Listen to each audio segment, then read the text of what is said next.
आगे की 2 लाइन आज देख लेते हैं। सनक आदि ब्रह्मादि मुनीसा नारद सारद सहित अहिसा यम कुबेर दिक्पाल जहां ते, कवि को विद कही सके कहां ते।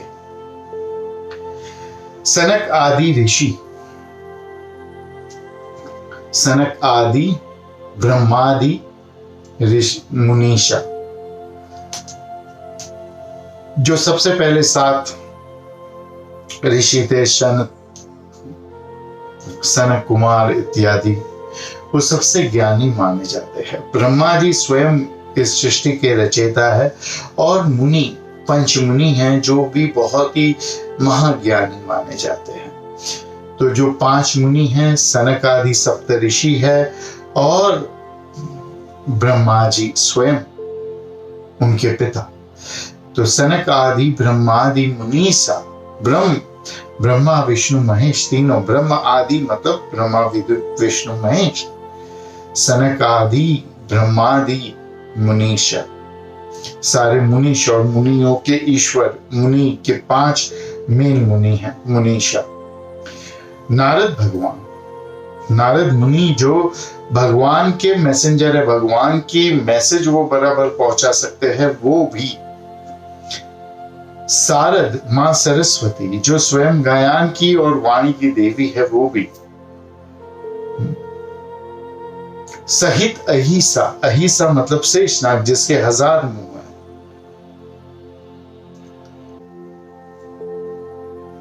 सनक आदि ब्रह्मादि मुनीसा नारद सारद सहित अहिसा यम, साक्षात भगवान मृत्यु के, कुबेर साक्षात धन के पति, दिक्पाल जहां ते, भगवान के द्वार पे खड़े हुए दिक्पाल, कवि को विद कही सके कहां ते। ये हनुमान जी की महिमा और तुलसीदास की विनम्रता यहां पे बता रहे हैं। तुलसीदास जी कहते हैं कि सनक आदि सप्त ऋषि, स्वयं ब्रह्मा विष्णु महेश त्रिदेव, 5 मुनि, नारद भगवान जो भगवान के मैसेंजर है, जिनको ठीक से मैसेज देना आता है, वो मां सरस्वती साक्षात शारद सरस्वती शारदा देवी जो ज्ञान की और वाणी की देवी है, वो भी आपकी महिमा आपके गुणगान नहीं गा सकती। यमराज स्वयं मृत्यु के लिए क्या विविध हो सकता है, क्या अलग हो सकता है। स्वयं मृत्यु, कुबेर जो धन के पति है, देवताओं के खजांची है, वो तो पैसे देकर जो पूरी दुनिया को लगा लेंगे। अहिसा शेषनाग जो एक शब्द बोले तो 1000 शब्द हो जाए, क्योंकि 1000 मुख हैं उनके। दिक्पाल जो भगवान के द्वार पे द्वारपाल है, वो जहां थे, वो भी जब आपकी महिमा नहीं गा सकते, कवि को विद कही सके कहां पे। तो मैं तो मामूली कवि हूं, मैं कहां से आपकी महिमा गा लूंगा। ये हनुमान जी की महिमा बता रहा है और तुलसीदास की जो है गरिमा। तो ये व्यक्ति को ऐसा होना चाहिए। सनक आदि ऋषियों जैसे कोई ऋषि हो ही नहीं सकते। ब्रह्मा जी तो स्वयं सृष्टि के रचयिता है, वेदों के रचयिता है, और यम स्वयं मृत्यु को जैसा ज्ञान वैसा किसी को नहीं। आप कठोर उपनिषद पढ़ लीजिए, अभी आगे उपनिषद और बाकी चीजों पे भी ज्ञान शुरू करेंगे। और शारदा देवी,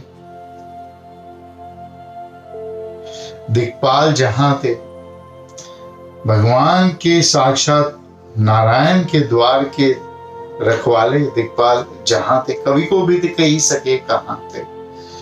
तो कवि की कहां महिमा है, कवि की कहां औकात है कि कवि कुछ कह सके।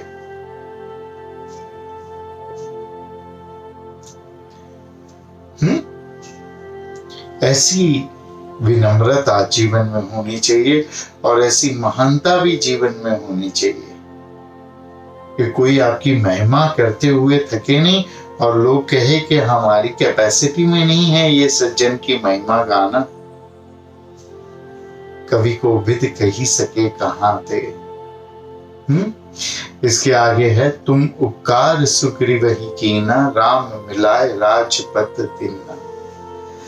आपने सुग्रीव पे उपकार किया और उनको राम मिलाए, तुमरे मंत्र विभीषण, राम मिलाए राजपत दीना।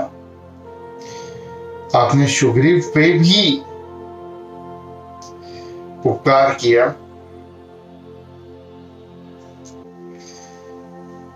उनको राम मिला दिए और उनको राजपथ वापस मिल लिया। सुग्रीव जो है उनकी पत्नी को लेकर बाली चला गया था और राम की पत्नी को लेकर रावण समदुखी थे। इनको आपस में मिलाने का काम हनुमान जी ने किया और बलि को मार के राम ने सुग्रीव को उनकी पत्नियां दिलाई। और बलि को मारना आसान नहीं था। कहते थे कि जो 7 पेड़ एक रेखा में है, जो उन 7 पेड़ों को एक साथ में भेज सकेगा, काट सकेगा, वो ही बलि को मार सकेगा। तो सुग्रीव ने कहा कि आप कर पाएंगे क्या? तो राम ने अपना धनुष्य चलाकर 7 पेड़ को एक साथ में छेद दिया और इस प्रकार से राम ने परीक्षा दे दी कि मैं बलि को मार सकता हूं। और फिर जब सुग्रीव और बलि लड़ रहे थे तब